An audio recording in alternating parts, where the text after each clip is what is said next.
A warm day and a stretch of dunes. No one on an ATV really needs anything more than that. Whenever a holiday weekend comes along, the sand dunes of Little Sahara, Dumont, and St. Anthony are filled to capacity with weekend warriors. The following week, however, seems to bring with it news reports that don't necessarily paint the off-highway community in the very best light. Accidents, rowdy antics, and even more serious offenses get the public's attention in a way that gives a black eye to every rider that climbs on their quad. As summer hits full swing, bringing more traffic to trails and open riding areas, the need to remind riders of basic safety measures becomes even more urgent. I think lack of knowledge is a big factor in all of injuries, you know. A lot of things, people won't wear their helmets and they'll go out and they get going too fast for their conditions and they end up crashing and get hurt, or, you know, law states a helmet and boots and absolutely no alcohol or drugs while riding. You will lose your license, your driver's license as well. People get away for these weekends. They get with their friends, they get with their buddies, and a lot of alcohol and drug consumption takes place because they are away from work, they are out with their friends, and so it's party time.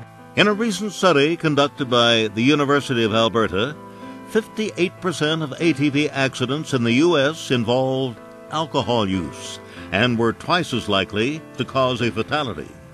While alcohol becomes a major factor on so-called party weekends, other more common missteps occur regularly and can usually be prevented with the simplest of precautions and a little foresight.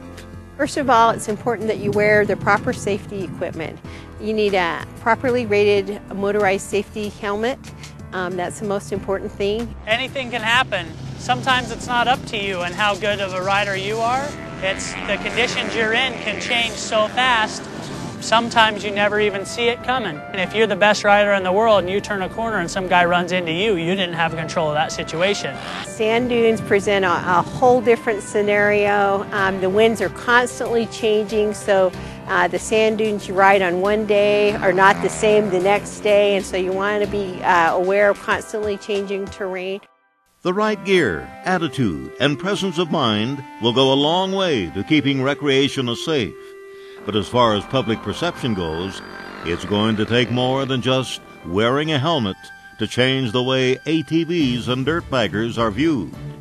When you're in the trail and there's other motorized people, when you approach people, slow down, gear down, one gear and slow yourself down, reduce your speed, move to the right, and respect other people. If you respect them, they'll respect you. Stay on the trail, It's usually not safety that closes the trail, but ethics. So stay on the trail, be a courteous user, stay on the right, share the trail with non-motorized users, be sure to wear your helmet, and just be courteous to all you meet. And if we all do those simple things, a day riding on the dunes will be memorable for the thrill of the experience, instead of a tragedy of a simple mistake. From the trailheads of the West, I'm Joe Lee.